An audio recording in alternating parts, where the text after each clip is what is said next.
গতকাল রাতে এবিপি আনন্দে একটা খবর দেখলাম, খবরের হেডলাইনটা আমি আপনাদেরকে পড়ে শোনাচ্ছি, একটু মন দিয়ে শুনবেন। ফের দাম বাড়লো পেট্রোল ডিজেলের, লিটারে 3 টাকা চললো দাম। কোথায়? প্রশ্নবোধক চিহ্ন, জিজ্ঞাসা চিহ্ন। কোথায় দাম বেড়েছে? গোটা ভারতবর্ষ জুড়ে কি দাম বেড়েছে? কেন্দ্রের সরকার কি পেট্রোল ডিজেলের দাম বাড়িয়ে দিয়েছে? আপনাদের মনে প্রশ্ন উঠতেই পারে, যেহেতু নির্বাচন শেষ হয়ে গেছে, আপনারা মনে করতেই পারেন যে নির্বাচন শেষ হয়ে গেছে বলে বিজেপি সরকার, মোদী সরকার, কেন্দ্রের সরকার পেট্রোল ডিজেলের দাম বাড়িয়ে দিয়েছে। কিন্তু না, একেবারেই তা নয়। গোটা ভারতবর্ষ জুড়ে পেট্রোল ডিজেলের দাম বাড়েনি। মোদী সরকার বা কেন্দ্রের সরকার, বিজেপি সরকার কিন্তু মোটেও পেট্রোল ডিজেলের দাম বাড়িয়ে দেয়নি। তাহলে কোন সরকার পেট্রোল ডিজেলের দাম বাড়িয়েছে? সরকারি তরফে জারি করা বিজ্ঞপ্তি অনুসারে কর্ণাটক সরকার পেট্রোলের দাম 3 টাকা এবং ডিজেলের দাম 3 টাকা 5 পয়সা হারে প্রতি লিটারে বাড়িয়ে দিয়েছে। কর্ণাটক সরকার। কর্ণাটকে কাদের সরকার চলছে? খাটাখাট কংগ্রেসের সরকার চলছে। যেই কংগ্রেস পার্টি 24-এর লোকসভা নির্বাচনে প্রতিশ্রুতি দিয়েছিল যে আমরা যদি সরকার গঠন করতে পারি, আমরা যদি কেন্দ্রে ক্ষমতায় আসতে পারি, যদি ইন্ডিয়া জোট সরকার গঠন করতে পারে, তাহলে প্রতি মাসে খাটাখাট সবার অ্যাকাউন্টে 8,500 টাকা করে ঢুকে যাবে। প্রত্যেকের অ্যাকাউন্টে 8,500 টাকা করে কংগ্রেসের সরকার পাঠিয়ে দেবে। কাউকে কোনো কাজ করতে হবে না, ঘরে বসেই আপনারা 8,500 টাকা করে পেয়ে যাবেন। কিন্তু কর্ণাটকের মানুষ কি 8,500 টাকা করে পেয়েছে? কর্ণাটকে যারা কংগ্রেসকে ক্ষমতায় নিয়ে এসছে, যেই কর্ণাটকে কংগ্রেস ক্ষমতায় রয়েছে, সেই কর্ণাটকের মানুষ কি 8,500 টাকা করে পাচ্ছে? এই প্রশ্নটা কংগ্রেসকে ভোট দেওয়ার আগে আপনারা কি কেউ জানতে চেয়েছেন? যেই রাজ্যে কংগ্রেস ক্ষমতায় আছে সেই রাজ্যে তারা কেন 8,500 টাকা করে দিতে পারছে না? যেই রাজ্যে বিজেপি বিরোধী রাজনৈতিক দলগুলো ক্ষমতায় আছে সেই রাজ্যের মানুষরা কি 8,500 টাকা করে পাচ্ছে? তারা কেন পাচ্ছে না?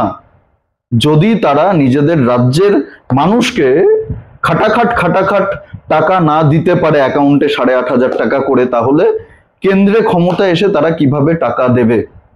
এই প্রশ্নটা আপনাদের অনেকের মনেই ওঠেনি। আপনারা অনেকেই হয়তো এই বিষয়টা ভাবেননি। অনেকেই এই 8,500 টাকার লোভে পড়ে কংগ্রেসকে ভোট দিয়েছে, অনেকেই। এটা অস্বীকার করার কোনো জায়গা নেই, কিন্তু এটাই হচ্ছে কংগ্রেসের আসল রূপ। নির্বাচন শেষ হয়ে গেছে, কর্ণাটকে 3 টাকা পেট্রোল ডিজেলের দাম বাড়িয়ে দিয়েছে লিটার প্রতি। ধরুন এই ঘটনাটা যদি উত্তরপ্রদেশে ঘটতো, যদি উত্তরপ্রদেশে পেট্রোল ডিজেলের দাম বাড়তো, তাহলে এই এবিপি আনন্দ হেডলাইন করতো, যোগী রাজ্যে বাড়লো পেট্রোল ডিজেলের দাম, লিটার প্রতি 3 টাকা দাম বাড়লো যোগী রাজ্যে পেট্রোল ডিজেলের। এই ধরনের হেডলাইন করতো এই এবিপি আনন্দ, জি24 ঘন্টা, TV9 বাংলার মতো, নিউজ 18 বাংলার মতো চটি চাটা দালাল মিডিয়াগুলো। কিন্তু যেহেতু এটা কংগ্রেস শাসিত রাজ্যে হয়েছে, তাই রাজ্যের নাম হেডলাইনে উল্লেখ করেনি যে কর্ণাটকে পেট্রোল ডিজেলের দাম বেড়েছে। সবাই তো ভেতরে গিয়ে খবরটা পড়ে না, অনেকেই ভাববে যে কেন্দ্রের সরকার দাম বাড়িয়ে দিয়েছে। হেডলাইন পড়েই আপনাদের অনেকের মনে হবে যে মোদী সরকার হয়তো পেট্রোল ডিজেলের দাম বাড়িয়ে দিয়েছে, নির্বাচন শেষ হয়ে গেছে তাই পেট্রোল ডিজেলের দাম মোদী সরকার বাড়িয়ে দিয়েছে। আর কমেন্ট সেকশন গুলো দেখলে আপনি সেটা বুঝতে পারবেন, অনেকেই শুধুমাত্র হেডলাইন দেখে কমেন্ট করেছে যে নির্বাচন শেষ হয়ে গেছে তাই মোদী সরকার পেট্রোল ডিজেলের দাম বাড়িয়ে দিয়েছে, মোদীকে ভোট দেওয়ার ফল এটা। পুরো খবরটা পড়েইনি, পড়ার সময় নেই, এরা হেডলাইন দেখেই সবকিছু বিচার করে ফেলে। আর সেই কারণেই এই চটি চাটা দালাল সংবাদ মাধ্যমগুলো এই ধরনের হেডলাইন দেয়। নির্বাচনের ফল প্রকাশের পর থেকেই যারা বলছেন মোদী কেন 400 পার করতে পারলো না, মোদী বলেছিল আপকি বার 400 পার, কেন 400 পার করতে পারেনি, কেন 240-এ আটকে গেছে, আপনাদের কাছে আমি পাল্টা প্রশ্ন রাখতে চাই, কেন কংগ্রেসের সরকার নির্বাচন শেষ হতেই পেট্রোল ডিজেলের দাম বাড়িয়ে দিল? কেন নির্বাচনের আগে বাড়ালো না? যেই কংগ্রেস প্রতিশ্রুতি দিয়েছিল নির্বাচন জিতলে আমরা খাটাখাট অ্যাকাউন্টে, প্রত্যেকের অ্যাকাউন্টে 8,500 টাকা করে ঢুকিয়ে দেবো, এটার প্রভাব তো নির্বাচনে পড়েছে, এটা অস্বীকার করার কোনো জায়গা নেই।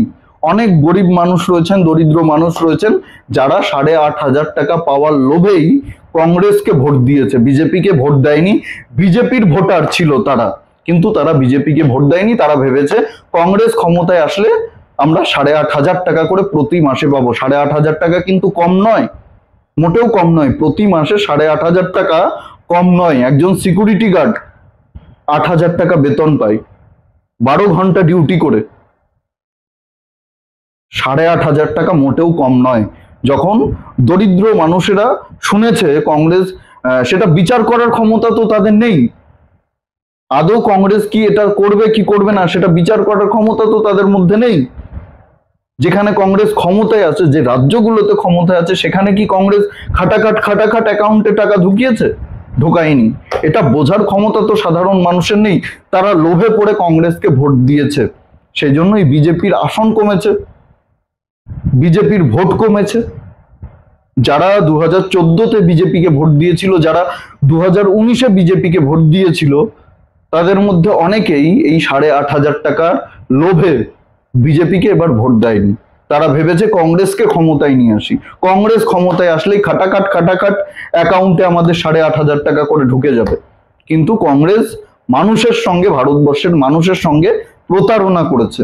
এটা আশা করি 5 বছরে ভারতবর্ষের মানুষ বুঝে যাবে, এবং বোঝার দরকার রয়েছে। যারা ইন্ডিয়া জোটকে ভোট দিয়েছে, যারা কংগ্রেসকে ভোট দিয়েছে, যারা তৃণমূল কংগ্রেসকে ভোট দিয়েছে, যারা সমাজবাদী পার্টিকে ভোট দিয়েছে, যারা আম আদমি পার্টিকে ভোট দিয়েছে, তাদের মূল্য বৃদ্ধি নিয়ে কোনো কথা বলার অধিকার নেই। তারা এই সমস্ত বিষয়ের উপরে ভোট দেয়নি, তারা 8,500 টাকার লোভে ভোট দিয়েছে।